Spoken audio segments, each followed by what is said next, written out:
Welcome back to the first meeting of the Income-Based Education Tax Study Committee. It is 1 p.m. and we're going to finish our afternoon or begin our afternoon hearing the recommendations of the most recent Tax Structure Commission. And Deb Brighton was the chair of that. And you all kicked off sort of the most recent conversation around this proposal with your recommendations. So I'd love to hear from you about them. Thank you.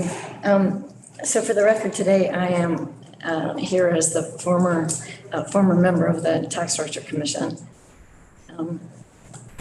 not JFO. Okay. All right. And my task, my assignment. And your name. I don't think. Oh, Deb Brighton. Name's the same. So my task today was really, I was instructed to deal with the big picture, not to get into the weeds. And I see you've had enough of the weeds already this morning, so then it can get pretty weedy.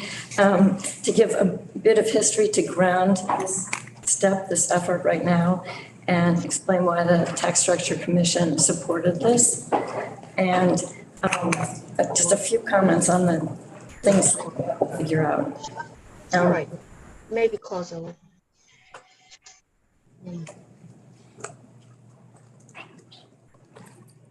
Okay. Mm-hmm. All right. Starting with the history. Basically, I think the history is really just a continual movement toward taxing based on the ability to pay. And as the ability to pay changes, the tax has to change to follow it. And starting all the way back in the 1700s, Montesquieu was really into principles of government, wrote a multi-volume treatise really called The Spirit of Laws. And it was really the principles behind government. And one book, it was lots of books, book 13, he tackled taxation. And he looked at an ideal in Athens, ancient Athens, and he said, this is a quote, "It was judged that every man had an equal share of what was necessary for nature, that whatsoever was necessary for nature ought not to be taxed. That to this succeeded the useful, which ought to be taxed, but less than the superfluous. And that the largeness of the taxes on what was superfluous prevented the superfluity." So that was basically very popular in Europe, and his work was influential in the US Constitution. And what we set up in Vermont was called a listing system. And so there was a list of everything that was taxable with values that were assigned on something like Montesquieu's principles. The values were whether it was necessary, whether it was useful, whether it was superfluous, and they varied according to that. So for example, in 1779, each ox or steer was listed at 4 pounds. We hadn't gone to dollars yet. All swine were listed at 1 pound each. Land was listed as if it had been improved. It was listed if it had been improved and enclosed, but it wasn't listed otherwise because it had no value. Houses were not listed because they were necessary for survival, but if a building was used for business, then it was listed. Someone wrote a thesis in 1894 that a former member of the Ways and Means Committee found. And the person that writing the thesis commented about this early structure and said, Vermont at the time was a primitive community possessing but a limited amount of wealth, and that wealth was mainly in the form of land and the appurtenances necessary for its cultivation. So taxation on this massive general property was just. It was founded on the ability to pay. So it started out really simple, but it quickly became more complicated. First, they recognized that they needed to tax the people who reckoned with their wits, was their term, to earn a living rather than those who relied on their property. So they created a category in the list for the faculty of these people. And this was most notably lawyers. And so the list had these categories, as we talked about the ox, the steer, the swine, and then it had a category faculty for lawyers' brains. And in 1825, listers were given a range for listing lawyers' faculties. Other things, were set. The value of an ox, the value of a cow would be different based on age, but, there was no discretion. But anyway, in 1825, the listers were given a range for the listing the lawyer's faculty, and it was equal to 7.5 jackasses at the high end, and less than a jackass at the low end. Jackass was the category to name. It wasn't donkey or. More jackasses, higher faculty or less? Yeah. But anyway, that was the first wrinkle, was trying to figure out how to deal with your income other ways than property. But also the second wrinkle became that there were more and more and more manifestations of wealth, basically. And so in the early lists, they included things like watches. And they had two categories: a gold watch, which was valued at twice as much as an other watch. The difference being useful and luxury. And same with wagons with a bench seat were just wagons, and they were useful. But if there were springs under the seat, then it tipped into the category of pleasurable carriage. And that was listed at a higher value because it was luxury. But it got more and more complicated. By the 1850s, the laws are being changed every year, basically in attempts to keep up with the ability to pay. First, we added more and more things to the tax rolls, like the watches. The list kept going, trying to keep up with the tangible property changes that people had. And then, as more people were making their living, with a salary or incomes other than based on the land, we realized that we needed more and more categories for dealing with faculties and those types of income. And so what we ended up with was basically stripping the property tax, so it became a real estate tax. And then at the same time, we needed to find the other ways to tax ability to pay and get other revenue. And so we ended up with basically a search for new tax sources, continuing to keep the principle of the ability to pay. And so by the 1900s, we adopted a gas tax.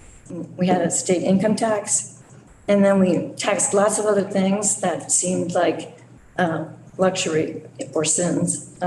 Alcohol, cigarettes. We taxed land transfers. We put in a sales tax in 1969.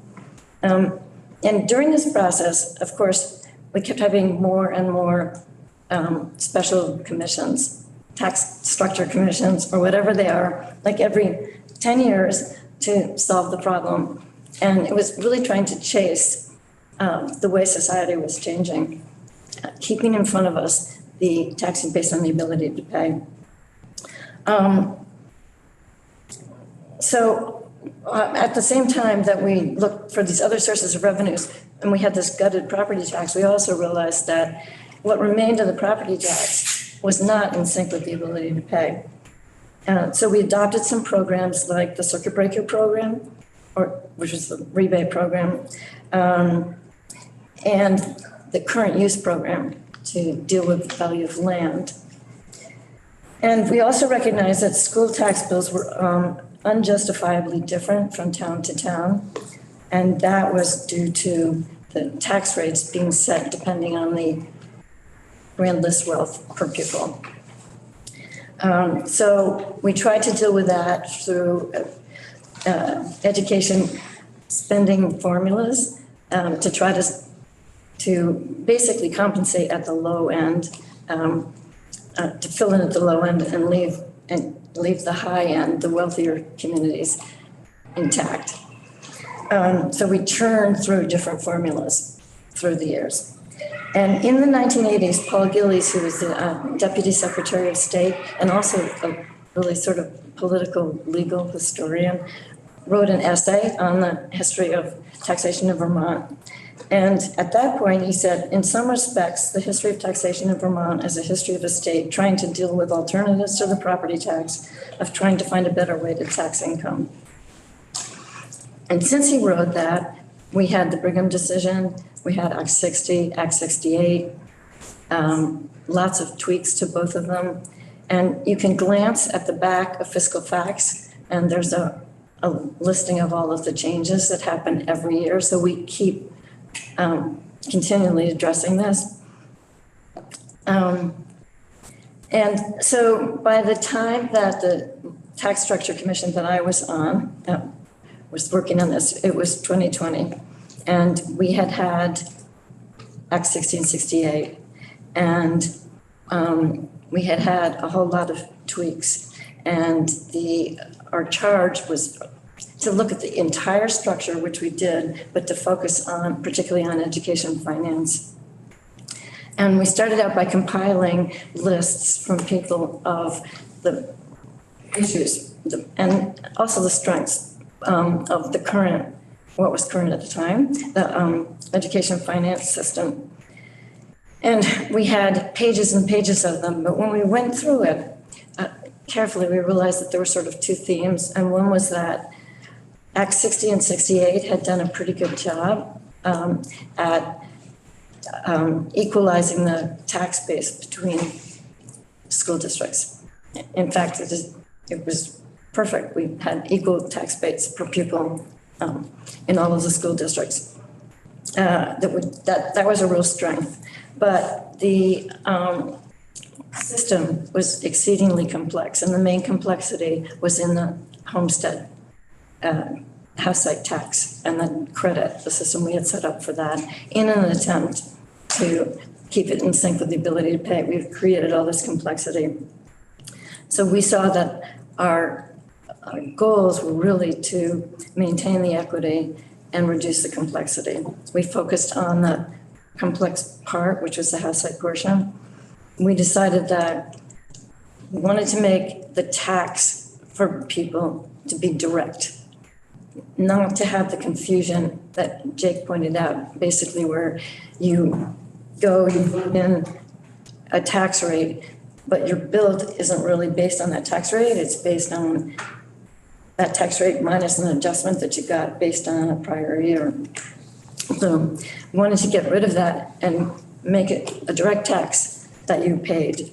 When you voted in the rate, you would have a pretty good idea of what your tax bill was going to be.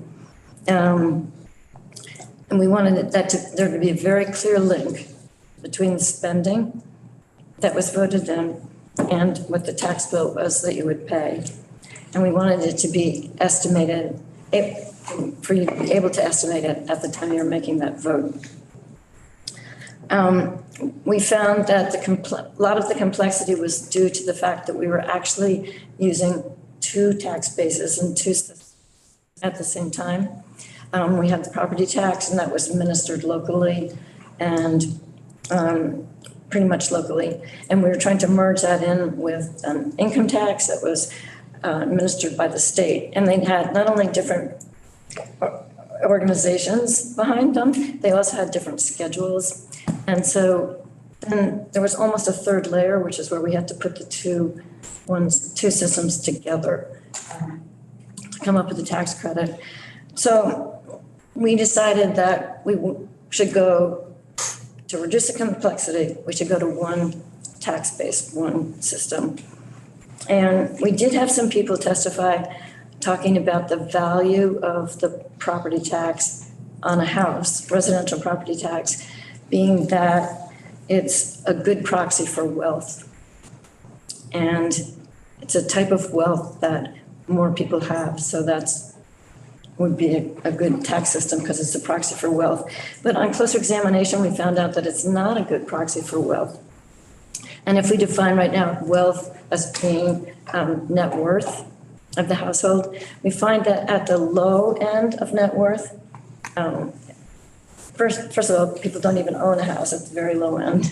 And then at the low end of net worth among homeowners, the value of the house often exceeds their total net worth. And that's because the value of the house, if it's mortgaged, the value of the house is greater than the amount of equity that the homeowner owns. And I should point out, way back in the 1800s, we recognized that that was a problem. And we were looking at taxing the mortgager and mortgagee separately for the house, splitting. Tax the equity only sort of thing. So same problems we've had for a long time.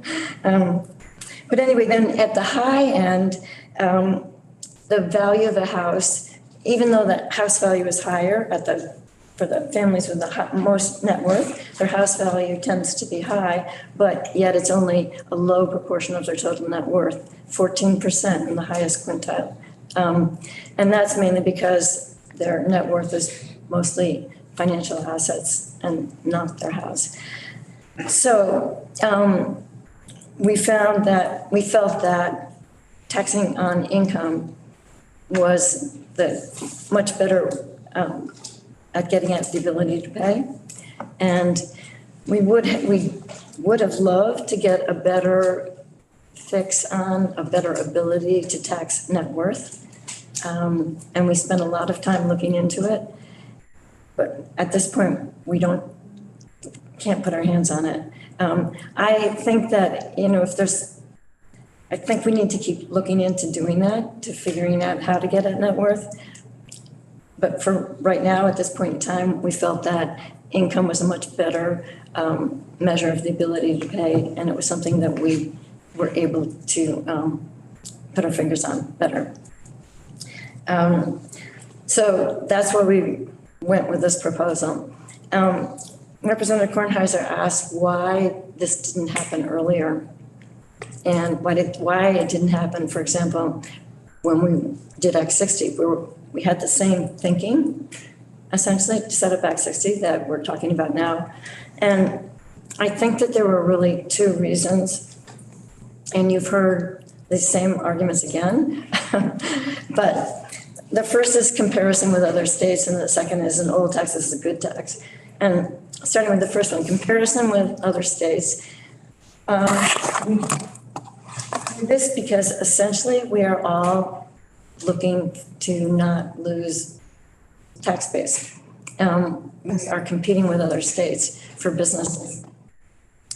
So somebody recommended that the Tax Structure Commission, one of the principles be that we should stay in the middle, move toward the middle of the other states, and so that we aren't an outlier and way too high in one particular type of taxation. And I think that was a very big factor in ending up with what we called an income sensitized property tax, rather than saying we've got an education tax that's based on your income. It was really that interstate competition. And we did, in fact, for many people, it did change to be an education tax based on their income. And I guess you could say we ended up with a choice between an income tax, education tax based on your income, or education tax based on your property, with certain, over time we bounded it. But we essentially offered that choice, but we never plugged it as that. It stayed as an income sensitized property tax. Even though you could say that we've shifted the balance in revenues generated off of income, off of property tax, off of consumption tax, we actually did shift that balance slightly. We never really booked it that way. We booked the net residential education tax as a net property, net homestead property tax. When it really, we actually had made some of the shift at that point in time. The second reason is one that you saw a lot of today, which is that an old tax is a good tax. And we compare any change with the current. And we look at who wins and who loses. And we're already we're already comfortable with the situation that we're in, and we're going to make some people be losers. And we spend a lot of time looking at charts and tables of who wins and who loses. And so it's really a debate over the changes rather than a debate over what's the fair tax. And so we decided well, that's all important, changing, the transition is important. It's more important to focus on ending up with a fair tax. And recognizing that we're starting from a problem. And we may need to transition into the fair tax, but we're not going to rule it out because of the change. We're going to aim for the fair tax. And so there, I guess I could say quickly, what we looked at as a fair tax for the taxpayer is that we wanted it to be based on the ability to pay. We're using income in this case. We opted for AGI because we felt the current definition was so detailed and cumbersome. We were looking for simplicity. We're not wedded to AGI, but it just seemed that it was something that people had a good sense of what their AGI was, that when they went into town meeting, they were in the process of filing their income tax. They could just know their AGI, know their tax rate. We wanted to make sure it was a direct tax, that it wasn't something that they had to wait till the following year to get the reconciliation, the credit, or whatever. We wanted there to be a clear link between the budget voted in and the tax bill. And we wanted people to have a good idea at the time of the budget vote what their bill was going to be. We wanted to get rid of all the caps and cliffs, the strange little bumps, and you earn one more dollar and your tax goes up $500 or whatever. We wanted all residents to have skin in the game, including the renters. And we wanted to get rid of the lag that we had in the current system. And we also wanted people to be able to pay in installments as opposed to having a one lump sum payment that had been a problem with the property tax, even though towns are going more and more to installment payments. And although we did recommend withholding and estimated taxes, we didn't work through all the details. And I actually wanted to add that to your list of things to be figured out. But I see that you spent a lot of time talking about it this morning. But my take on it is that we want to differentiate between, I think we didn't clearly talk about this as tax structure commission, so now I'm kind of going on my own for a little bit here. But we want to clearly differentiate between the education tax and the income tax. They're different. And we want people to know that they're paying their education tax when they're paying their education tax. We don't want it to be looked at as just another bracket on the income tax or something like that. So we don't want it to get lost.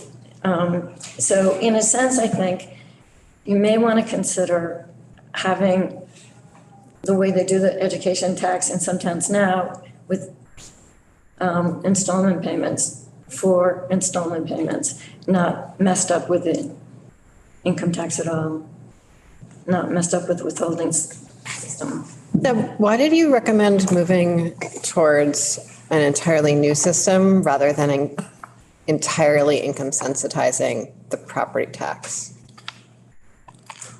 Ask me that again. Why an income-based education tax rather than a fully income sensitized education property tax?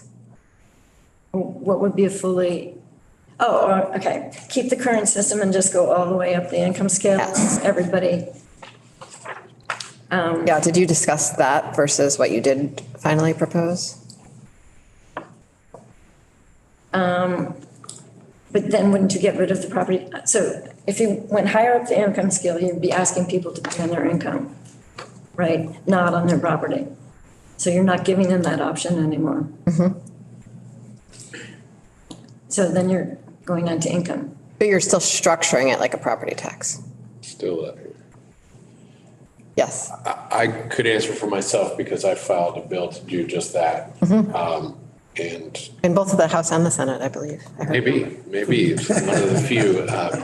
And one of the challenges that surfaced is that everybody today has an incentive to file a homestead declaration because they're motivated to do it to save money.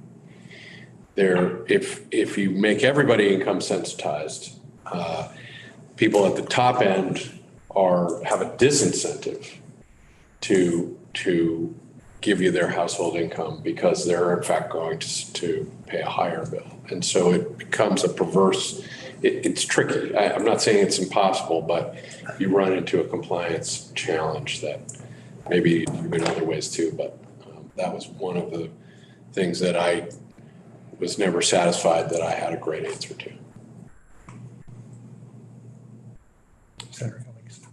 Senator Cummings, thank you. Sorry. I think you're muted.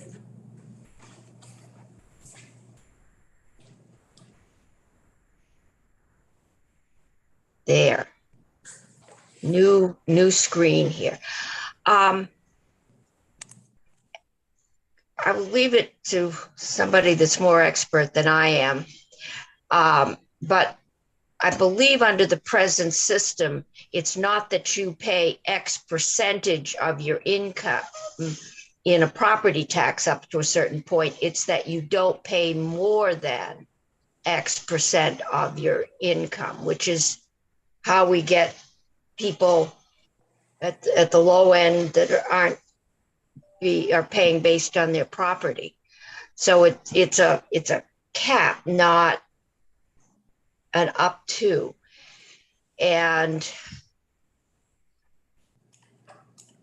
okay, and I understand why the proposal is to do an entirely separate, but we also heard this morning that there's payment systems and when you pay, and right now it's based on last year's income, not this year's income. And I guess there's some question as to whether or not this is a clearer link. Did anybody ever think about what we really want to do is tax upper income? At least that's been the general thrust of the proposal. I was hoping the tax department was going to give us some kind of a tax capacity study. How much elasticity is there? Because without that, I don't know what I've got to play with. But why did anyone consider just doing an education surcharge on the income tax and dedicate that money to education? Wouldn't that be simpler? And I guess I can ask Deb, did that get considered by the tax study committee? No, there was a Representative Beck, this proposal that a few years ago, there was a surcharge on the AGI, was part of one of the proposals. But you all didn't discuss that in the tax study committee? No. Was it a statewide surcharge or a local surcharge? There was a statewide surcharge. I think you were behind one of those, but anyway. So many creative ideas. It has been considered, and part of what we were looking at doing was simplifying, not like adding yet another wrinkle. We wanted to like simplify. So that's why we didn't. I'm sorry, Ann, we didn't catch that. I know it does. It just from some of the testimony we heard this morning, I'm not getting a sense that setting up a whole separate income system for education is simplifying it. I think that's going to be one of the issues we're going to have to deal with. Yeah. Yeah. Agreed. I mean, yes, there are definitely pieces that have to get sorted through. Yeah. Did the commission, because you said one of the goals was to get rid of the lag. Yeah. Yet what we heard this morning was, in fact, the lag is worse under an income tax because you don't pay your income taxes until April of the next year. Yeah. Okay. And how did the tax commission propose? All right. So what we propose doing is right now, when in current law, what you actually end up paying is based on an adjustment that comes from your prior year's income, okay? So we said, okay, we can use that same income. And then you know what it is, that sets your tax bill for that year, okay, for the coming year. So in other words, in March, you are filing your income tax for the prior year. So you are calculating your AGI. You use that same AGI when you go to town meeting to figure out what your tax bill is going to be. So when you set a rate, it's applied to that, okay? And then you pay that AGI times your town rate in installments. And so the trick is to figure out how to get pay those installments without having to go through the reconciliation at the end of the year income tax process, which just makes it confusing and gets it, I think it makes people not know what their school tax is anymore and think they're paying too much income tax or whatever. So that's why I'm proposing separating the two at this point, even though the Tax Structure Commission. Under your scenario, then the burden's a little bit on the taxpayer to know their AGI and do the math when they go to town meeting or when they go to vote on their school budget. But what we heard from the tax department this morning is different than what you've conceived. Yeah. And how that got lost in translation. So I kind of think that's interesting because you clearly would know, or you're a month from having to file your AGI at town meeting day. And so it is quite instant that way. That's what I've always, one of the benefits I see it, because it's sort of a lot easier to sit in town meeting and do a back of the envelope calculation. If you've done your taxes. Yeah, but people have, come on, I agree with that, but people have a pretty clear understanding that we're filling out forms all the time. What is your household income? And it's a range. So people, I think that AGI, when you're paying your taxes, is an adjustment of that, right? But it's still, I don't know, maybe I'm revealing my lack of tax complexity, but it's not a radical change from what I think of as what we're earning. From your Anne has her hand up. Senator Cummings? You're muted, sorry. Okay. Right now, the complaint is that I vote on my school budget, but the tax rate comes in differently because it's all computed with total education spending. So if my school spends above the state average, it all goes into that mix that none of us understand. How is this going to change?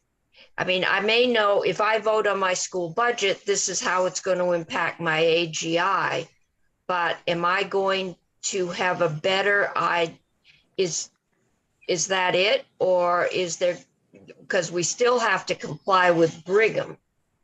Otherwise, people with more wealthy people in town can afford to spend a lot more than the folks up in the kingdom. So is that whole system, formerly known as the shark pool, going to change? Deb, why don't you give a go at answering that, and then we're going to give you a chance to wrap up. Okay. And we're going to then have a committee discussion after we hear from the other witnesses, because we're definitely going into committee discussion land. Okay, so Sitting there. we believed in keeping the equity, the between town equity gains that we got from Act 60 and Act 68 in place. So we would use the same system we use now, which is we estimate a yield. And then the tax rate is calculated based on your per pupil spending divided by the yield. That gives you a rate. And that's become consistent, similar to the current situation. So that wouldn't change at all. It's just that we would only have to calculate one rate. There wouldn't be the property rate and the income rate. There'd just be one yield, one rate that you calculate. Okay. Could I ask that a different way? Because I think Sarah Cummings' question is one I have as well. So if my town votes a 2% increase, and I know that I earned the same amount from the prior year in the coming year or whatever, do I anticipate then a 2% increase in my school tax? Or I think where Senator Cummings is asking, do we have to also understand what the whole rest of the state's done before I can understand what my bill's going to be? Right. You would wait for the yield, basically. And that depends on, yes, right. Sorry, I missed that part of your question. But yes, that depends on all of the revenue and all of the spending in the state. Which is the system that we're all living with now already, yes. But it's been hoped that maybe we. But you would know right away. That was the whole goal, was, or the thought was that you would know on town meeting day or after the vote. Or clearly know. So we can talk about knowing or not knowing after Deb is done, because yes, and I'm saying that to shut my own self down, actually, not anyone else at the table. Deb, what else would you like to share with us before you finish up? Yeah. Little piece that I'd like to add to your list of things to work out, and that is payment to local officials. And I think that we're so dependent on local officials for managing the education tax. It's increasingly a state tax. And I think that we need to figure out a better way to ensure the uniformity and the competence, and to pay the local officials to manage all of what they're managing properly. And it tends to get lost. And every time we change the law, it affects them. And in this case, it might even affect the, right now they collect taxes and then they get interest on the float until it moves. And if it were an income-based tax and it were paid to the state, they would lose that. So that's only one piece I think that we've sort of been neglectful in the past. Thank you. I think we're probably going to have a lot more conversations with you going forward. I'm sorry. I think we'll have many more conversations with you going forward with many different hats on, and really appreciate you. That history lesson was incredibly fun and helpful for me. And Scott clearly has read it. I saw his face. And so, Somebody else. but yeah, really appreciate the grounding and sort of what principles we're trying to move forward as we think about the next 6 weeks. Yeah, it makes you realize that we've been in this search for a really long time and we just have to keep going. Mm-hmm. Thank you. Thank you. So we are moving into other stakeholder considerations. And Sorry, am I right in remembering that we invited the Clerks Association and they declined? They were not available. Okay, great. Okay. Just speaking to what Deb just closed with. So Karen, what? We'll hear from them in the future, probably. We'll try. Yeah. Karen Horn, would you like to join us? So we have we have 3 stakeholders from 3 different associations that we're hearing from today. There's a few more folks that were invited who were not available, are going to send in testimony.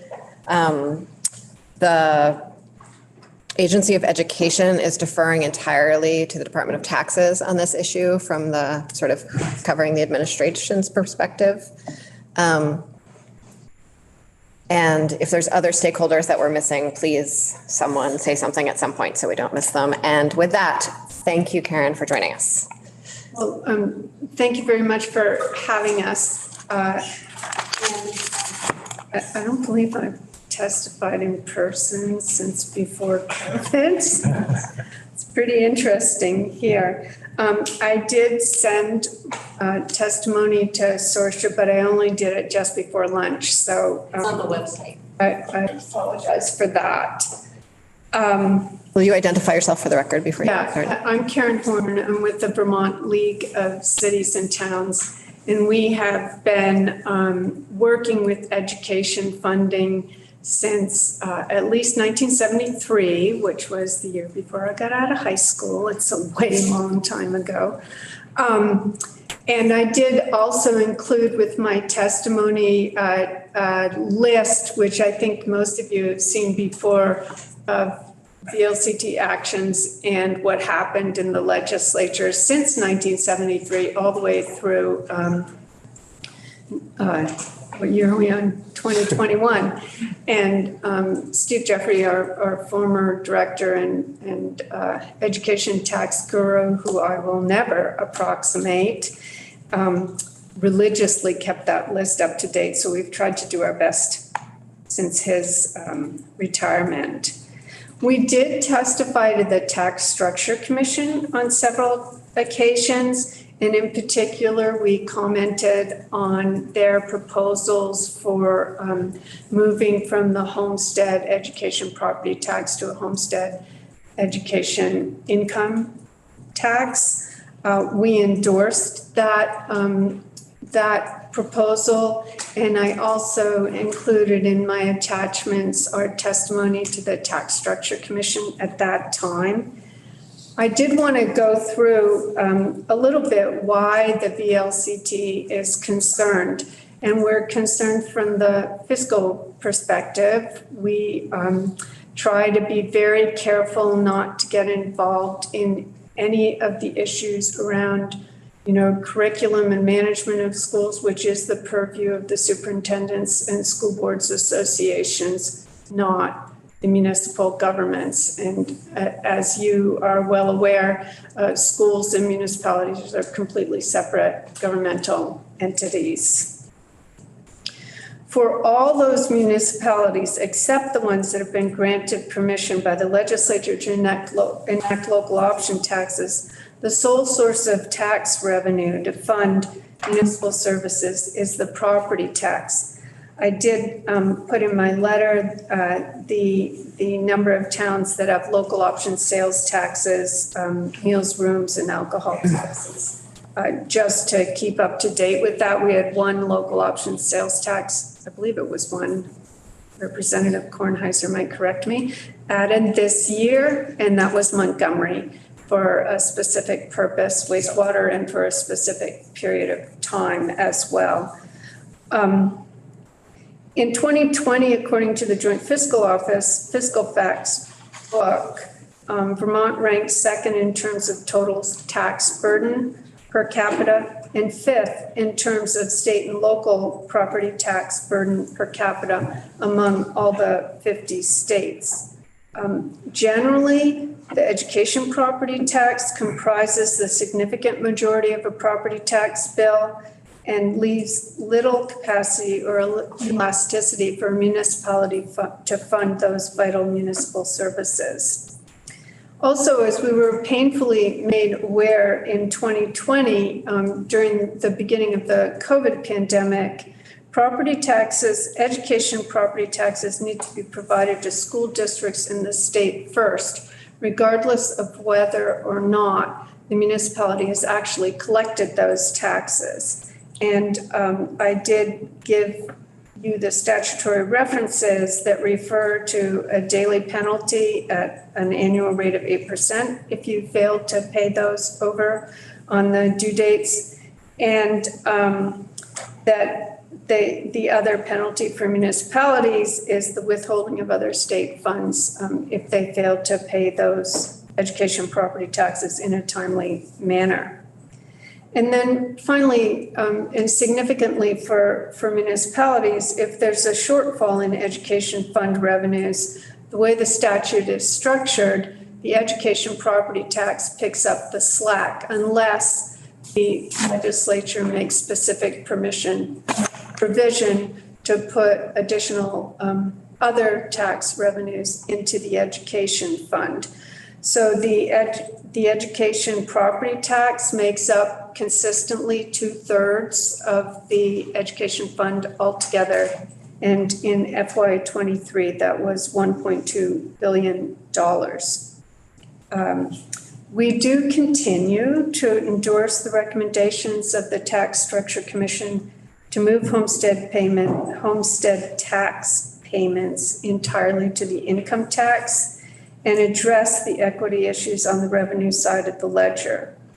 We support creation of a transparent education finance system that also closely links voters' actions in approving budgets to the taxes that they pay to fund their school districts. And clearly, as you've just been discussing, that's not the case today. And we also have supported the establishment of an education advisory committee on an ongoing basis that would be outside of the legislative process and would conduct analyses on an ongoing basis of its affordability and equity over time, as well as the balance of tax dollars among revenue sources that would be that fund the education fund. As you heard this morning, approximately 70% of homestead taxpayers receive a property tax credit on their homestead property tax based on household income, and as that is defined in Vermont statute. And thus we believe that Vermont is already really well along the path of basing homestead taxes on income versus property. I did want to mention that we do share the concerns expressed by the School Boards Association and Superintendents Association in their letter to you this week, that a new tax system needs to assure greater fairness and equity. It needs to be simple, transparent, and adequate to fund the needs of the school districts. We believe it's also imperative that the legislature address the cost side of providing pre-K-12 education. And we know that that's not your responsibility, and it has always been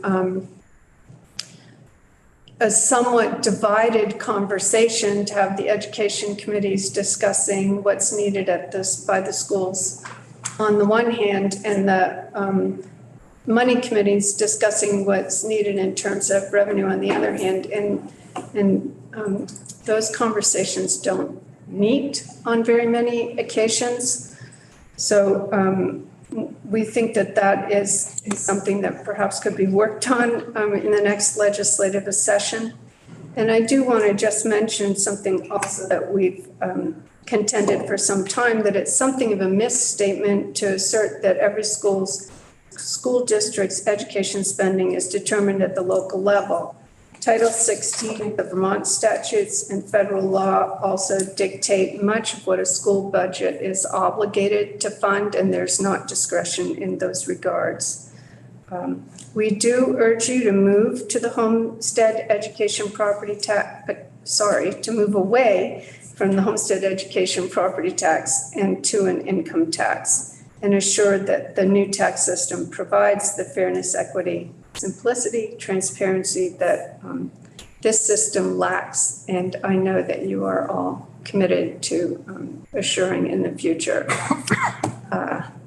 that. I'm happy to take questions. I'm happy to talk about what we might have said in the past. I will mention that our annual meeting is next week in Killington, and at that annual meeting, we adopt a municipal policy for the ensuing biennium. The way that works, because people do tend to ask, is that every town has a vote, and the meeting is governed by Robert's rules, and you are able to propose amendments to the draft policy there But we do expect that the bulk of it will be adopted as proposed next week. And then we will send that out to all of you. Lucky you. I'm wondering if there's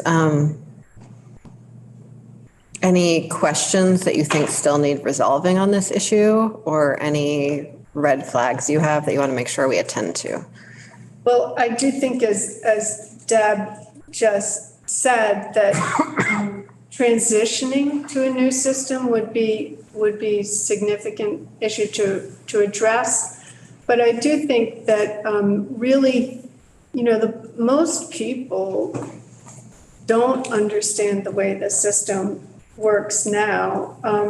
They don't always understand which portion, like what are they paying on property, what are they paying on income if you've got a combination that you're paying, and how that relates to your school budget. So if we're able to craft a more simple system, I think that the transition might be a more significant hurdle for geeks who really like to know the details of what happens today, versus what might happen tomorrow. But clearly that's a big issue. And there was one table, sorry, Senator, there was one table in the Tax Structure Commission report that showed sort of the bell curve if you're paying property based on property income, and it went up, and then sort of this slice in the middle that pays the highest proportion, am I saying it right, Deb? The highest proportion of their income relative to property wealth, and then it sort of slides down. And I think it would be really important to even that curve out, and that's probably the most significant objective we would have. Thanks. Senator Cummings? Yeah. Remembering my municipal hat, my experience said that the school bill, which is generally 2/3 of the total property tax bill that someone gets, has a tendency to hold down municipal spending just because of tax burden. So if we take off a good portion of that and put it on income, I'm assuming that the towns will now have a tendency to do some of those things they've been putting off, all good things. My question is, if for the people that now are paying based on their income,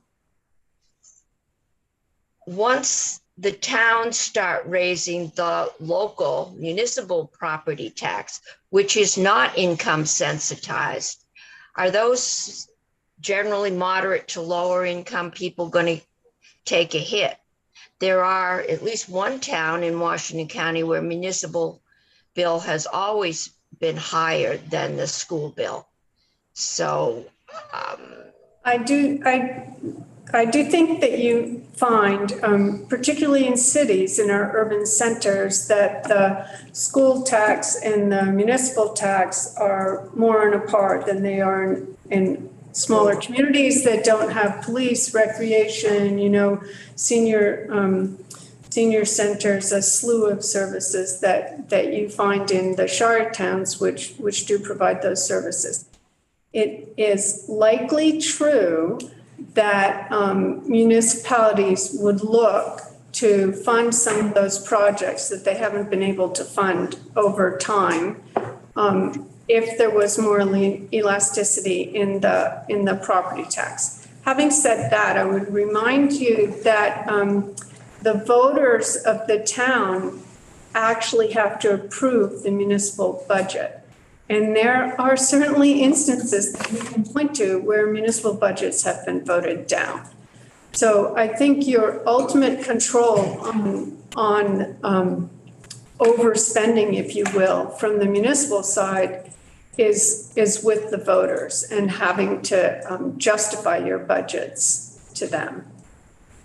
Thank you.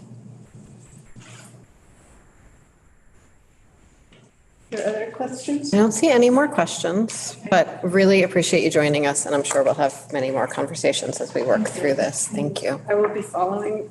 Great. So if you've got any questions later on, thank you. I'm happy to. Thank you, and I'm looking forward to diving into that history lesson that you sent us. I'm like really, I don't want to get too distracted while you were talking, but I really want to look at it, so thank you. It looks like the first proposal to fund schools with that income tax was in the 70s. Nice. So is Stephanie Hughes still inside the Zoom? She's on the Zoom. Great. Here she comes. There she comes. Still sort of miraculous. Oh, and with fantastic lighting, I see. Wow. So dramatic. Witness protection. It's either that or the lovely hotel curtains, let me say. Oh, actually, that's better. We can see that. How's that? Okay. That's great. Thank you. Hi, welcome. Sorry, and thank you for letting me testify remotely. I'm now in Cleveland at a conference with, this is the EarnCon, so a bunch of numbers nerds, so very much my people. So for those of you who don't know me, I'm Steph Yu, the Deputy Director of Public Assets Institute, and I know that a lot of you are familiar with our work on income-based school taxes.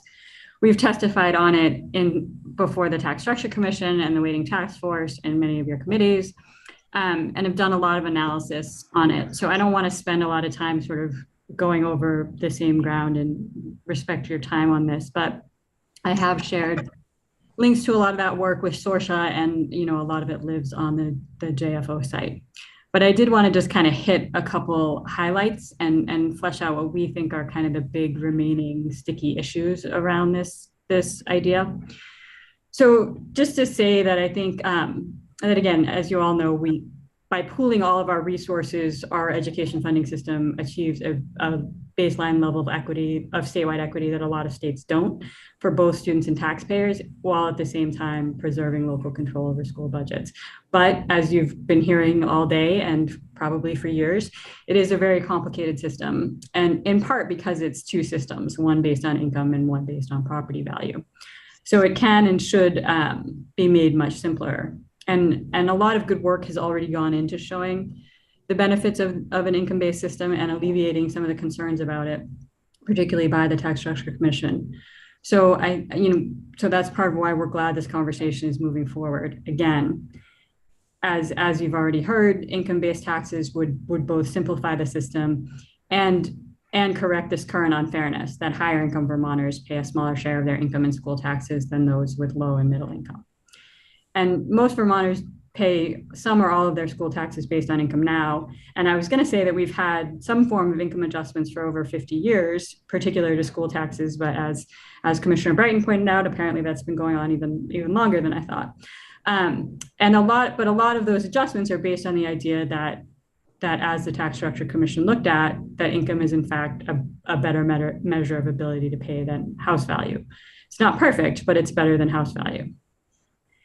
So I just submitted one chart today, which is a chart that many of you have seen. I don't know if I can share screen or if you all have that up, if you prefer. I think we all have it up. Okay.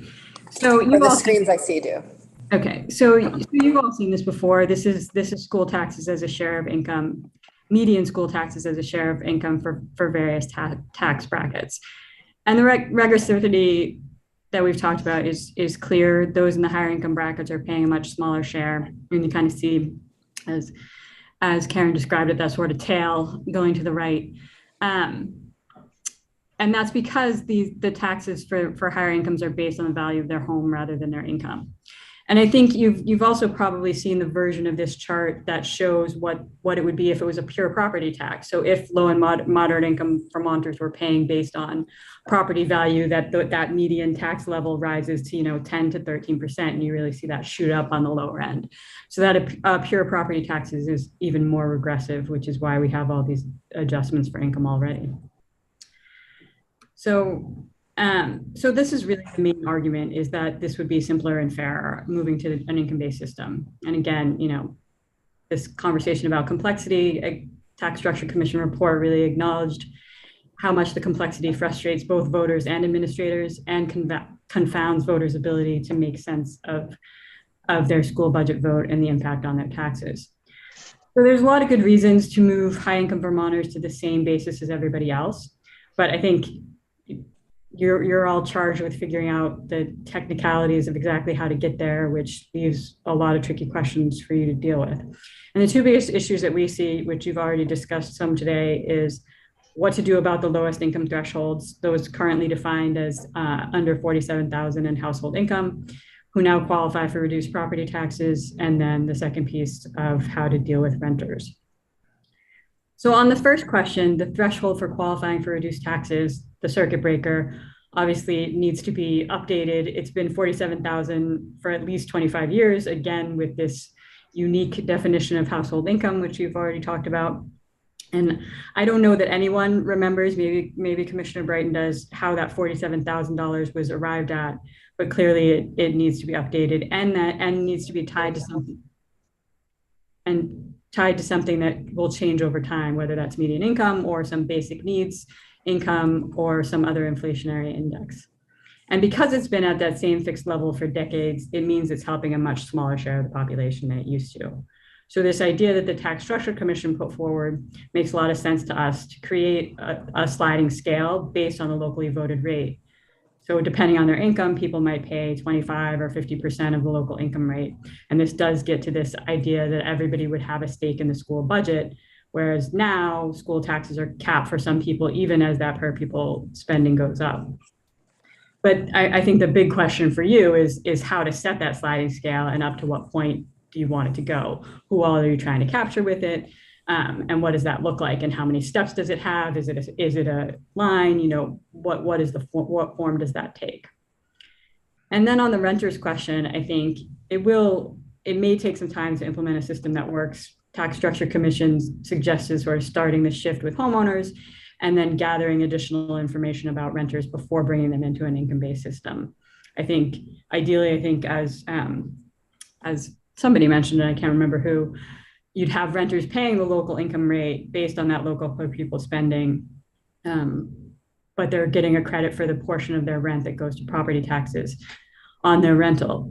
But I think the challenge here is to create a more automated system for renters than what we have now. So it's similar to the system that we have for homeowners, where basic information is reported about their income, potentially the span, and then their rent, and the credit is calculated for them. So again, sort of these policy questions are how to simplify the renter credit so that everyone who qualifies gets it. Right now, it's a fairly cumbersome process. And so that's not what's happening. And to ensure that renters aren't overpaying or double paying all year, only to be made whole once a year when they file their taxes, especially given that renters tend to be lower income. The goal should be that they only pay what they owe throughout the year. And again, make that application process as automated as possible and not so cumbersome that it dissuades people from claiming it. So those are the two stickiest issues that we see with how to make this shift. I know you're exploring a lot of other questions, these definitions of income. Is there anything to do about household size?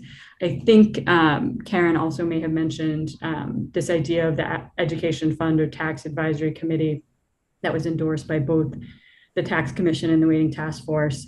We still think that makes a lot of sense, even with a shift to an income-based system. It's Ed Fund is complicated enough, as Senator Cummings was mentioning. Even with this change, there's still a lot of moving pieces in the Ed Fund, and it's complicated enough and politically charged enough that I think it's helpful to have an objective panel to make recommendations to the legislature.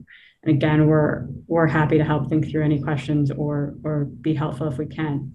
But the last thing I'll say, and I did intend to say this before Commissioner Brighton said something similar, which is that, and it's something that I have to remind myself of on a pretty regular basis, which is not letting the messy details of the transition get in the way of designing the fairest possible system. You know, we end up in the weeds of this funding system a lot, and I know how easy it is to get lost there. And I know that you have the responsibility of figuring out how this works. And there are a lot of sort of thorny policy and implementation questions. And depending on how it's implemented, this shift could mean some pretty significant changes for a lot of taxpayers. And clearly we want to mitigate any negative impacts on the lower income end. But as Commissioner Brighton said, I would second, is that this is really less about comparing the before and after, who's better off now and who's worse off, and more about designing the fairer system that we can think of. We can always put in temporary tweaks to smooth that transition process, but really starting from this idea that everyone should pay on the same basis income, and also sort of keeping our eyes on the goal that, on the recognition that there are people who can't meet their basic needs now, and we don't want a system that's going to ask them to pay more. So again, I think at a minimum, that means updating the circuit breaker to account for decades of inflation and keeping it growing to keep up. But hopefully it would be endorsing this sliding scale idea that's reasonable so that it recognizes how much people can afford to pay, and kind of keeping that in the context of the whole tax system impact on low-income Vermonters. I know there was some conversation about sort of what the whole picture looks like for low-income Vermonters, recognizing that we have a progressive income tax. But just sort of thinking about how that whole picture puts together. Again, I don't want to take too much of your time, just recognize the many moving pieces here, and keeping the goal of making this simpler and fairer for taxpayers in mind, which I think in turn helps students by keeping the school budget conversations focused more on their needs rather than just on tax rates. And like I say, I'm happy to answer questions or, share anything else that's useful to you all. Dan? Me? I'm going to ask this question. We're talking about fairer and clearer, and I know public assets advocates on a lot of, for a variety of issues. Have you done any kind of a tax capacity study as to how much elasticity is in that upper income group? We haven't done a study on that. We've explored a lot of different questions around this, and I'm happy to share documentation around this. But I think what we've looked at is how personal income grows over time, the whole personal income pot. We've looked at sort of what the percentages are that we've contributed over, that each income bracket is contributing over time, and whether that's changed, how that's changed. I'm happy to share more information with you about that. I think we've heard that, but I guess the thing that's concerning me is that we are looking at funding education, in itself, but this same pool of money has been looked to fund a variety, and our public assets, I think, may have proposed doing some of that, a variety of good causes. And I want, my sense is that there is not an unlimited pool of money up there, and that when we're looking at this, we're aware that if we choose to do this for education, we may be choosing not to have the funds to do this for something else. I know it's been looked at to fund the Green New Deal. It's been looked at to fund universal health care. It's been looked at to fund free college. And those are just the ones I think that have sat on my committee wall. And just, I'm just trying to see if anybody has done that big picture. And I thought maybe you had, but. Well, what I would say to that is that this is just changing the basis of how we're raising the money. We're still raising the same amount of education revenue that voters vote, no matter what the basis is of that. And again, I think you're paying your taxes out of your income. So that is the pool we're drawing from, whether it's on a property value basis or whether it's on an income basis. So this shift is not about raising additional revenue, which I think maybe is the concern that you're talking about. This is really about changing the basis of the revenue we're going to raise one way or another. Well, I think the goal was to raise a significantly larger amount of that revenue from higher income people. And that's what the goal of all of this has been, that,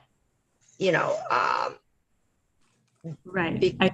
to make it more Now, progressive. whether or not that's working out, that little step chart, I think adds some questions to that, but that definitely has been the goal. That if it's fair for lower income people to pay X percent of their income, then why, even though the total amount may be greater, why are rich people only paying Y percent of their income, which is lower than X? And the goal hasn't been to have lower income people pay more. Right. So lower income people are paying. So I think that's the point of the system, is to shift it upward and make it more fair. Right now, that revenue is being raised from low and middle income people. Yes, what I'm saying is that this is not the only proposal to shift the cost upward. And if we don't know how much of a pool is at the top, then by choosing one, we may be stopping our ability to choose another. And I keep hoping that someone's done that study, but I don't think we have, as to exactly how much is there. Well, I think I'm not sure there's a good way to answer that question, because I think that the answer is we have what's available is the whole pool of personal income, right? What's available is 100%. And the question is, what's a reasonable percentage? I think that's maybe your question. Right. I'm not sure that there's a ceiling that you can say that there's a hard ceiling. I think that the question is, what's the fairest system that we can think of? If low and middle income people are raising the revenue now, does it make sense to shift it to higher income people? I don't think that there's necessarily a sort of ceiling on the capacity of higher income people. I think the question, maybe you're asking is what's a reasonable amount to ask? Well, I think what's a reasonable amount as a whole. I don't think we've had that discussion about what is a reasonable or fair amount. And I think any parent knows that fair is usually in the eye of the beholder. My motto always was, no, life isn't fair and I can't make it be that way. But that's an interesting discussion. What is a reasonable or fair amount? And then how do you spend that amount? It may be reasonable to say 20% of your income is a fair amount, but if we're going to spend that on education, then what are the opportunity costs we're leaving? And I'm just looking to have that conversation, or hoping that someone has done some thinking in that area. I think that we made Steph, I'm going to give you a chance in a second, but I think that in drafting draft future agendas, we set aside a huge portion of our next meeting to really get into what the overall tax capacity of the state looks like. So let's try to save some of that so we have something to do next time. Steph, do you have anything further you want to add for your testimony today? Well, can I just follow up on that conversation? Absolutely. Yeah, go for it. So the only thing that I would say, I think with all of that is, I think it's really about deciding what we want to do as a state. So if we're voting these school budgets and we're voting that we want to spend this much on education, then the question becomes, what's the fairest way to ask people to pay for it, and what does that fair system look like? So I think part of it is starting with, what do we want to deliver as a state for services, and what do we want to provide for people? And if the voters are voting for these school budgets, then what's the fairest way of raising that money? So that's sort of the big picture way that I think about it. But I understand that you're kind of digging into a little bit more of the details of that. And Steph, do you have anything else for your testimony, or does anyone else have any questions for Steph before we? I do have a question. Steph, I'm curious, because you've thought about this and you've thought about this from a taxation principle. A lot of what I hear us wrestling with is sort of this legacy of still trying to be pinned to residential status and homeowner status. And that is understandable because that's the legacy we're coming out of. But, if we just added something to the income tax and just didn't deal with what kind of home do you live in, or are you a renter, or all that. I'm curious if there's principles that what you think. I mean, is that a poor, is that a sound way to go? Are there reasons that we wouldn't do that? Does that violate some principles around taxation, fair taxation? Do you see my question? I'm just trying to shake up some of the assumptions that we're starting with here, because I think it is adding complexity, even as we talk about trying to simplify. Yeah, no, I appreciate that question. And I think a couple of things that I would say in response to that, which is I do think part of the goal here is to break the connection between property value and schools. And as Deb illustrated very well, it's a pretty archaic connection, right? It's because when public schools were started, it was at a time when property was your wealth. And so that shift is a pretty big shift. And so there really is no strong reason why property taxes are particularly tied to school taxes. And as the Tax Structure Commission showed that income is the best measure of ability to pay, I think we've sort of gotten further and further away from that property basis. But this would break that connection, at least on the resident homeowner piece of it, as you said, because none of these proposals are talking about changing the non-residential property piece of this, which is a big part of what makes the system so equitable and what made Act 60 and 68 shift to a much more equitable system, which is that we're pooling this non-homestead property piece. So there is still some connection there in terms of having school taxes tied to property. But I think there's no real sort of principle or basic, I think it's as people were referencing earlier, I think it's sort of just sort of the historic inertia of property value being tied to schools, starting from a place when that was the only measure of people's ability to start a school. Thanks.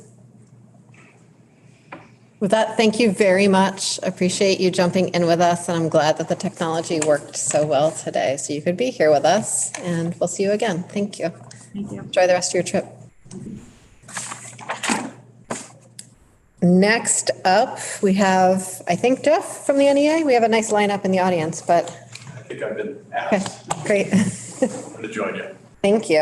And to add some more specificity to something I said before, so the School Boards Association and the Superintendents Association both submitted written testimony, if folks want to look at that after Jeff is done speaking. It's a joint memo. It's a joint memo.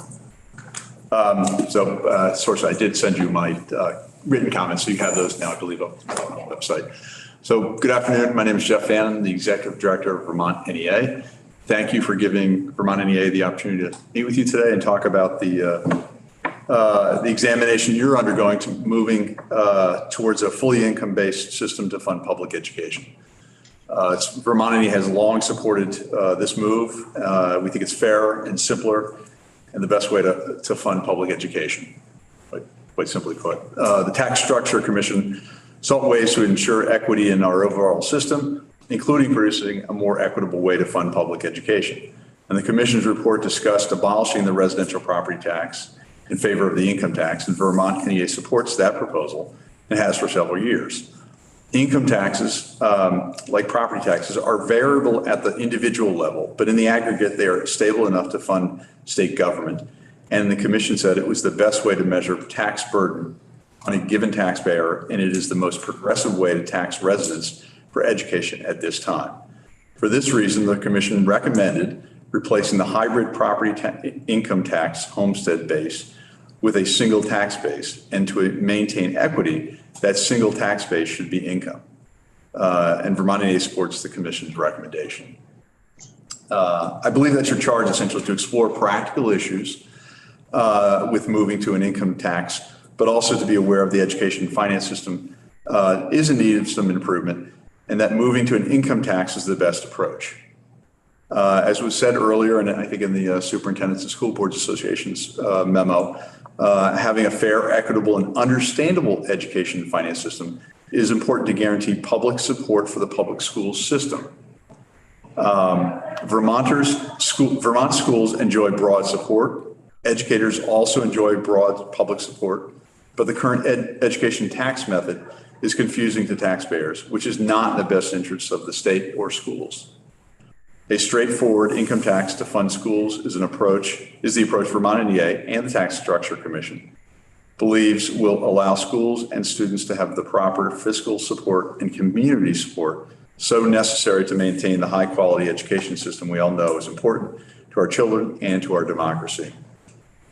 Moving to the straight income tax would give rise to certain challenges that must be addressed.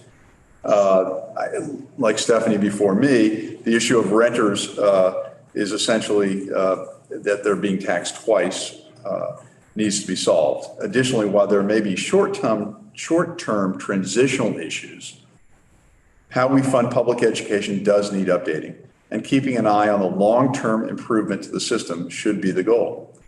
You will likely hear from those who may think that they will lose under the income tax system, but that should be viewed as a temporary problem that will moderate over the long term as the system becomes more equitable and fairer for all Vermonters. So you talked about it a few minutes ago. So those are some of my written points, but I'd like to converse with you a little bit.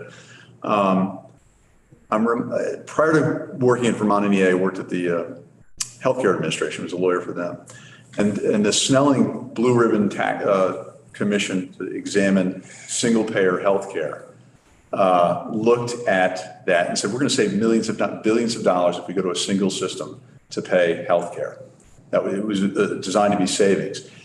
Where they got hung up in that commission was the transition. So I'm reminded of my father's words to us as a family: we are too poor to be cheap. And so if there will be transition issues that you need to grapple with, and we're still having grappled with those in the healthcare system, frankly, and hope that we would. But if we're going to move to the system, there will be transitional issues. And my suggestion, my hope is that you don't lose sight of those, don't get caught up in the forest of those transition issues, that you move beyond them and get to the fairer, simpler, and better education funding system. And so I would encourage you to go through that, understand there will be hiccups, there will be transition issues. You won't be able to solve them all, but if we're moving in the right direction, I think that's good for the state as a whole. It's good for the public education system. And I think that's ultimately the goal that we should be all aspiring to, and I think that you are. So the renter issue certainly is one of those transition issues. Stephanie spoke about that much better than I can. But certainly it can be solved. We just have to figure out how to do it. I don't have the answer to that, and I just want to raise that issue. Stephanie raised the issue I didn't really think of, which is the circuit breaker issue. Obviously, it needs to be updated. I remember I've been around this building long enough. It has been $47,000 for too long and needs to be adjusted, I would say. So in its simplicity form, that needs to be adjusted, but that's also part of the transition to the income tax solution. So happy to answer other questions. Those two issues, certainly renters I mentioned in my memo, need to be addressed, and I think they can be. Beeping is in real life outside of my head, right? It is in real life. Right, okay. Pardon me? There's a There's a beeping that I was trying to. I'm curious how, I know this has been something that the NEA has thought a lot about for quite a while, and I'm curious how you see it improving, how moving to what you describe, and I think as a simpler, fairer system, would improve the education of children or the well-being of teachers or sort of the folks that you usually spend your bread and butter time with. So I think in the system as a whole, our belief is that the confusing nature of the current system leaves people, well, frankly, confused. It is confusing somewhat. And so if people don't understand why it is they're voting on their budgets, and by the way, better than 95% pass on every single year, we have a very transparent system in as much as people vote on their school budgets annually. That's a really pretty democratic thing to do. So we vote annually at town meeting or whenever you have that, and better than 95% annually are approved. So that's good. But if we were the funding of that system simpler, and more understandable. I think that would bolster support for the system as a whole, and that's why we support it. That's why we think it's advisable. It's also fair that the tax obligations are spread out more evenly and more fairly amongst those. And certainly, as the tax commission, structure commission talked about, it's the best way to identify ability to pay. Thanks. Okay. Anyone else? Okay, thank you so much. Really appreciate it.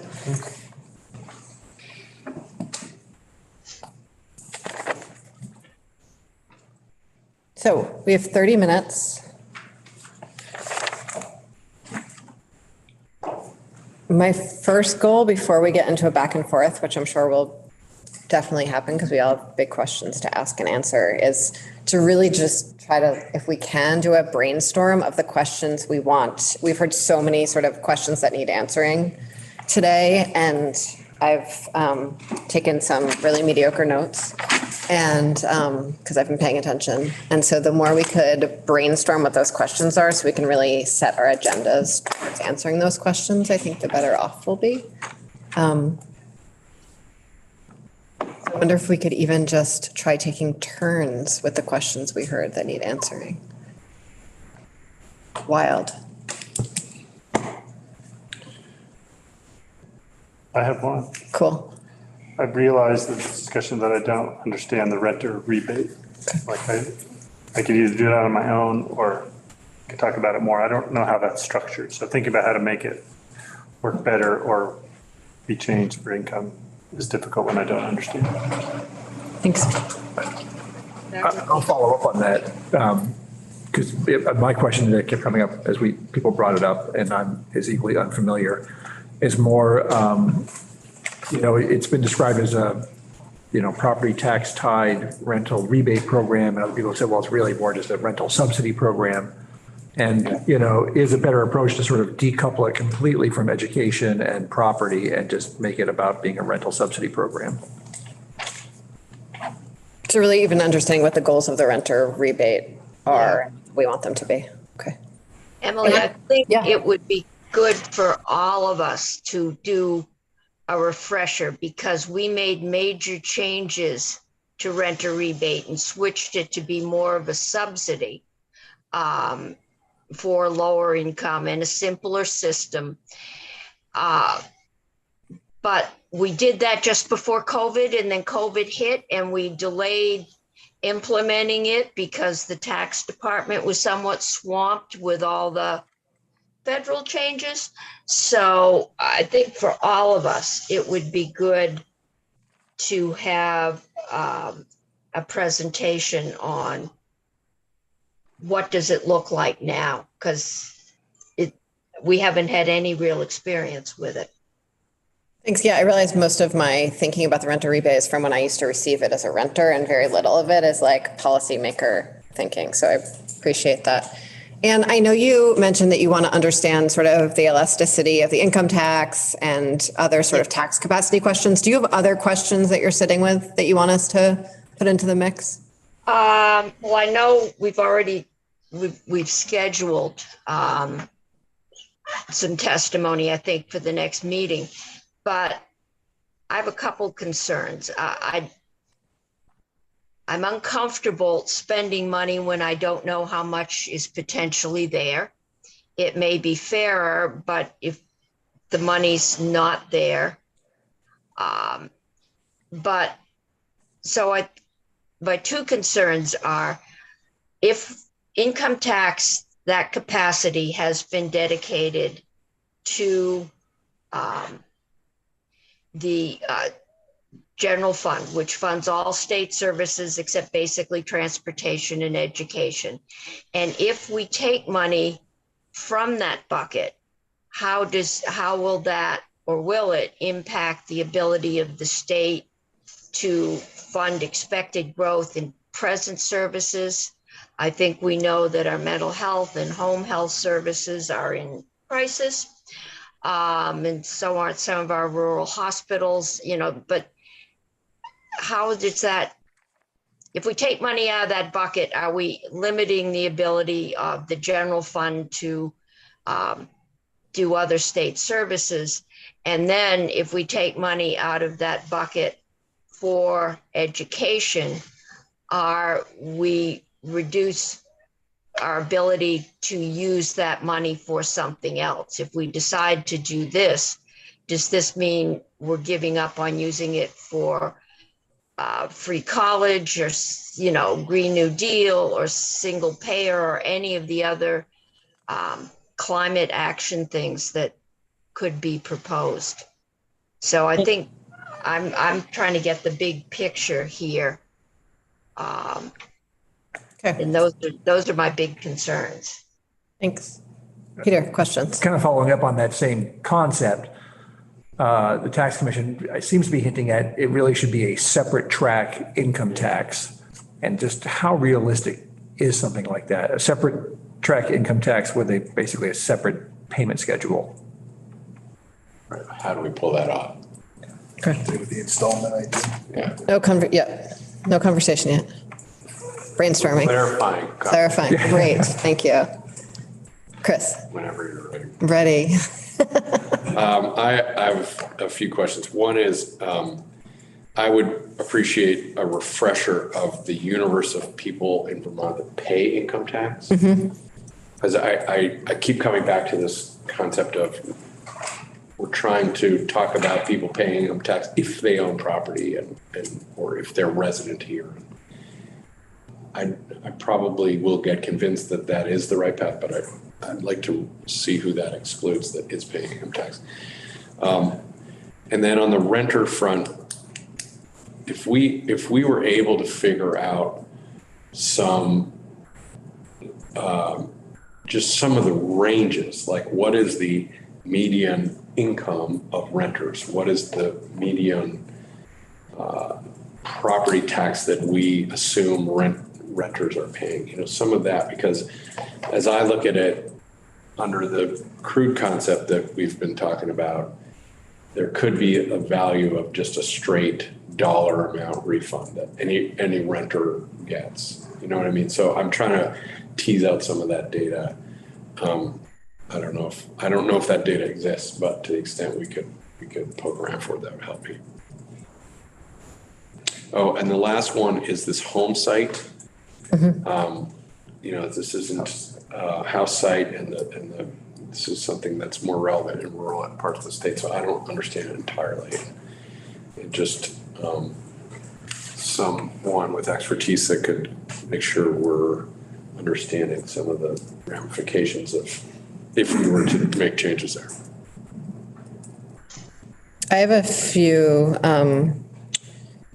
and curious about all the things everyone else named. Cash flow schedules has been brought up a few times. I'd like to just have someone explain sort of what schedule things go out and how much money is sitting in the interim.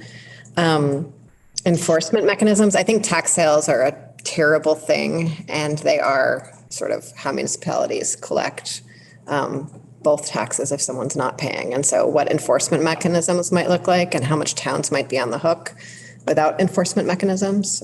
Curious about that. Any other, yeah. Maybe we'll hear this when we hear from the clerks, but I would like to know more about the local tax collection admin, that we heard a little bit from the league today on, but I like the idea about having the payment plan, but that would still come through the towns. So I want to just talk to the towns more about how they're collecting, how different towns collect it differently already. Some are doing installments, some collect it different, bill it out at different months, things like that. So I'd like to understand that better. And another one, which maybe Senator Pearson just mentioned, was the household income versus the IG and with other, just understand that a little better. What it would mean to be going different paths. I was shocked by how many Vermonters don't file taxes. Yeah. That was like huge breakthrough that I wish I had done already. Yes. And just again, following up on that, if the AGI is what we're going to really pursue looking at, I'd like to, and it changes year to year, or the calculation for it changes year to year by the federal government. How much does it swing year to year? So we have a stable revenue source. Senator Perchlik's question makes me wonder, like, why would we depend on towns to collect if it was coming through income? That's, I've not understood that, even though it's been asserted several times. And I assume we all want to better understand sort of that first chart that Jake put up and like what the percentages are, who are better and worse off at different things and all of like, I think that goes without saying that we all want to just sort of dive into the impact numbers much better. Scott, do you have more? I don't have any questions. Okay. I want to really go back and I think Jeff's comment, you know, the transitory, let's not lose the forest or the trees, but I want to go back and look at Jake's. I mean, a lot of that stuff was not transitory. So.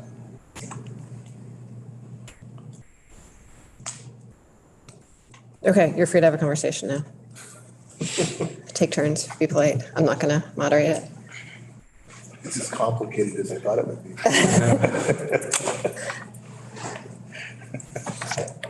I've been curious if there is anyone who's done any thinking or what we think of not scrapping the property tax entirely, but having a de minimis amount there as a way to handle, I mean, it is some measure of wealth. And if you had a baseline there, you might at least be approaching some of the extremes of the low-income people that live in very, expensive housing and the opposite. But then, and making that simple, which means it won't be fair, but if it was at a small enough value, then, it would be kind of consistent, and then layering this on top. I don't, it sort of violates one of the principles where I'm coming from, is trying to make this simple, but I've just wondered if that was something anybody else had thought about. Or I have, yeah. Three-legged stool instead of a two-legged stool, yeah. I think you even drafted a bill at some point, yeah? Did you just talk about it? Just talk. Okay. There's some very real talking, Scott. I'm super aware of this simplicity. The simplicity equity balance is, sort of the hardest part of all of our jobs, but how much debate there is about what simplicity would look like and how much debate there is about what taxpayers do and don't understand at the ballot box, and how much we are aware of our own incomes and how much we translate that, and just so much of this thinking is based on our own assumptions about human behavior that we are really all just making up based on our own experience at town meeting. I also want to remind us that I believe quite a few budgets are not passed at town meeting. They're passed much later in the year, like over the next few weeks. More so since Act 46. Yeah. It's all like sort of within the same band, so I'm not sure it matters that much. It's just sort of a funny tweak on all this. No, I would second that part about what is taxpayer behavior like. I mean, March 3rd is town meeting. Do you really know your AGI? Do you even know how to define AGI at that point so that you can come in and make a fair assessment of what the impact of the school budget you're voting on is? And I think I'm coming from where Chris is coming from, that I feel like most people who make less than 150 maybe have like a pretty good sense of what the bracket is on a year by year, 5 year by 5 year basis, Maybe that's less for like self-employed Vermonters, which is a bunch of Vermonters, and how does that all work? But just a question for the group. I was thinking about this. So do you think more people, when they go into their town meeting, know what their house site value is? Than their AGI? I mean, I don't know. I think they do. Yeah, because they get that sent to them. Yeah, right. It's on the bill, Right. but they don't get the bill till the next fall. I know my AGI better than I know my house site value. Yeah, just I for agree. the Plus you get the adjustment. City folks versus rural folks. you've never been to my house. It was way out there. The adjustment, for the 70% of taxpayers that are sensitized. I think that's where there's just a huge disconnect of like, They don't know what they're paying. I don't know, they say this is a 5% increase. It went up 1.5% last year. So, you know. I'd say another thing I'm thinking about is if the goal is to make it more equitable, simplicity would be good, but if they're mutual exclusive, then I would want it to be more equitable. So if in the end, if it's equitable, but it's all done in kind of a maybe not completely black box, but a box that's difficult to see into, then that's better than Being unfair. Yeah. Sort of like pupil weighting. Really make Right, it we didn't, simple. right, we made it more equitable, but it's, you know, just as complicated as it was before. So I think that's, we can make it fair, but still have a complicated system. Anne, did you want to jump in? No, I think that fair is good. It was Deb that said, this may be complicated and people may not understand it, but it did what it was designed to do. It equalized out the tax base between schools, or between, school districts.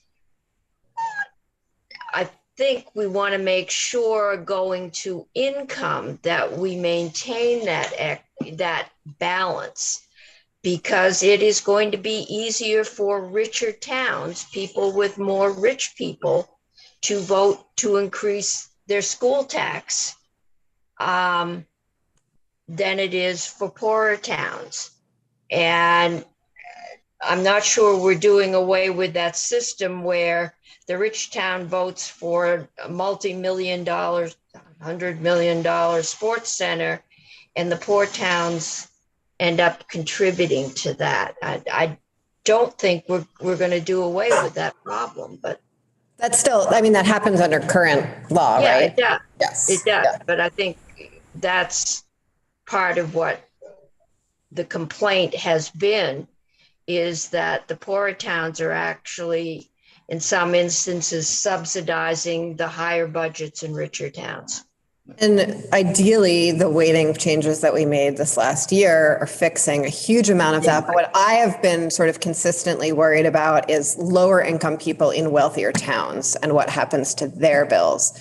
And I think that this shift would hypothetically, if structured right, which is a big if, might help those folks. If the towns don't raise their portion of the tax, which is not income sensitized. And I think we can assume that most towns will spend additional revenue because suddenly they've got this huge tax decrease. We could look at what happened when Act 60 went in, because some towns did see a big decrease in their tax, their tax rates. And we could also see a way to make sure that they're still sitting next to each other on some bulletin that goes to households too, because that definitely is a concern that's come up over and over again. I feel strangely stuck on this conversation around that Jake brought up around folks with a lot of property wealth sort of staying in their homes because their property taxes are low. And I keep on thinking about that in the context of equity in people's homes. And folks who are sort of in their income earning years often don't have very much equity in their homes yet. And so don't really have, and then folks, when they have all that equity in their home, which is on some level a proxy for an ability to pay, are often paying less. And that's just sort of an interesting part of the whole thing, especially with a state that continues to age and age and age. Wondering what the long-term implications of that are. Or maybe if we make the right changes, everything will change in Vermont and all of our demographics will get fixed with just a single bill, because every year we think every bill is going to fix our demographic problems magically. I don't know. And then you get into the issue of housing. You're getting personal with me now. I could not afford to buy my house. A lot of it has to do with just the inflation of housing value. Yeah. But there is no place. We originally did Act 60 to help older people who owned. We built condos in Montpelier for older people to move into. And the demand was so high, the values went up, and they ended up not saving any money on their tax rates. We had to do some readjusting, but we have a housing problem. And until we solve the problem of where do we go, if not Florida, where do we want to move older people to, especially ones that are not ready for assisted living, or multi-unit living with lots of other old people. It just gets to be a much more complicated and lifestyle choice. And that brings me to how deep do we want, or are we able to go into the non-homestead as a way of stabilizing, or it was certainly brought up regularly by Jake in his presentation. When we talk about the differentiation between houses and homes, Vermont has more houses that aren't homes than anywhere else in the country. And that's all on the non-homestead. If we think about doing away with the homestead and moving those folks to income, that creates more incentives for people to maybe want to be on the non-homestead rate, which might be lower. How do we mitigate that? Is there a way to mitigate that by changing the non-homestead, or further clarifying that? I'm terrified to open that door in terms of the number, how much time we have available to us and the capacity that we have, but I also think it's an important piece of the puzzle, so I just want to put it out there today. Is that even possible? Are you talking about going to the non-homestead and put them on more of an income basis? No, I was thinking more, what do we do with the non-homestead? Maybe we should divide up the non-homestead into more categories, the way Jake brought up. Maybe those different categories can have a different tax treatment and a different tax rate from each other. That might, in some cases, be higher than the income yield that we set, that kind of thing. I will be amazed if there is not more than one bill proposing that. It's just. It's time. That will come up. Chris. Well, it's interesting because you may have to do something like that if you continue to say, if you're a resident in Vermont, then we're going to ding you an income tax. Then there will be a lot of incentive to get at the high end to say, well, I'll just use my Arizona house as my year-round resident, and I'll keep coming to my Vermont house, 3 weeks less than a year, and I take care of it. But if you do what you're talking about, Emily, then you could build in, you could protect against some of that in some of those treatments, right? Well, fine, if it's a second home that's not occupied most of the year, then there's a jump in your property tax, and you could correct some of that sort of nefarious motivation. Mm-hmm. I do wonder, though, this gets me to what I'm sort of chewing at is it's enormously complicated when we try to figure out a substitute for the homestead school tax and moving it into trying to build an equivalent of the household income and figuring out that versus just saying everybody pays 1.5% more. It's a separate line. It's not in our income tax rates, but it's a distinct line. And if you're filing Vermont income tax, you pay that. And what would that look like? I don't know, but that would potentially remove some of the motivation to try to move your homestead elsewhere. Mm-hmm. I wondered if any other states do have more categories. I assume that they do. And so, because that's one of the questions, how you define it. So like Maine, that has a lot of other vacation homes, do they have a vacation home classification? I just didn't know if there. I don't know if Maine does. I know Tax did, PVR specifically did a report on this that came out last January or February or something, that Abby keeps on reminding me about, and I keep on forgetting about. So thank you for that, Abby. And then there's also some places that have a pied-à-terre tax, which is sort of different than a classification. It's just like a surcharge. But there's all kinds of, right now we don't even differentiate really like commercial and rentals particularly explicitly. And so they're valued differently, but they're still subject to the same rate. And so there's like a lot of differentiation that can happen beyond just homes and and houses that aren't homes. On the household income versus AGI, I read a book last summer about racism in the federal tax system, and very little of it was applicable at the state level. But one piece that it really dove deep into was what basically having single filing versus household filing and what sort of the implications are for wealth and race in that context. And it's really sort of like across the board, having people file individually rather than as a household is more equitable in terms of closing the racial wealth gap. And so that's something that has just sort of like been sticking with me since then as we explore various issues. Individually is better. So everybody should just file individually. Well, that's a pretty major rewrite. Yeah, and so like obviously we're not rewriting all the tax code, but as we look at sort of new systems for, taxation or new benefits or new tax credits, thinking about it in terms of that lens has been helpful for me. Anything else before we wrap? Any witnesses, stakeholders that have not been here or I haven't named as source you're reaching out to that we're missing? I don't know, maybe although I know Senator Cummings, but the Realtors Association, people that are really, they deal with this tax issue, all the property tax issue all the time. And I think they understand how it impacts people's decisions and whatnot. And we could have PVR come in, Property Valuation and Review come in as well. Yeah. Okay. I'm wondering about Gay Simonton or Paul Sealer, some of the people that were getting pretty close to this when they did access. The House position. Yeah. Yeah.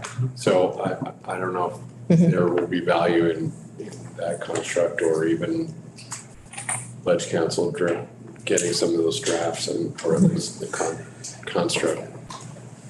But some of that history we might as well try to learn from. I think, Catherine Benham was over there at that time. Okay. Well, thank you everyone so much. Our next meeting is going to be on 12th. the 12th at 10 a.m., not 9 a.m. In room 10. And it'll be in room 10 across the hall. Cozier with more echo. Maybe Colin won't be quite so far away then. What do you see us tackling at the next? The next one, I think we're gonna, Senator Cummings is gonna be chairing, and we're gonna get more into sort of that tax capacity question, and sort of big picture about who pays taxes in Vermont, who doesn't, how much money is there floating around, what can we do with it, that kind of stuff. Do you? Have we got the future revenue needs of the general fund? Yeah. Is that? Yep. Yeah. Yep. Do you anticipate sort of an increasing amount of time for our conversation as we go? Because I'm just kind of, it's going to be hard for us to answer these. And we need the witnesses, but we probably equally need the time ourselves. I think next meeting we'll have a lot of discussion time and really need to give some pretty clear instructions at our next meeting to JFO for like real modeling about impacts.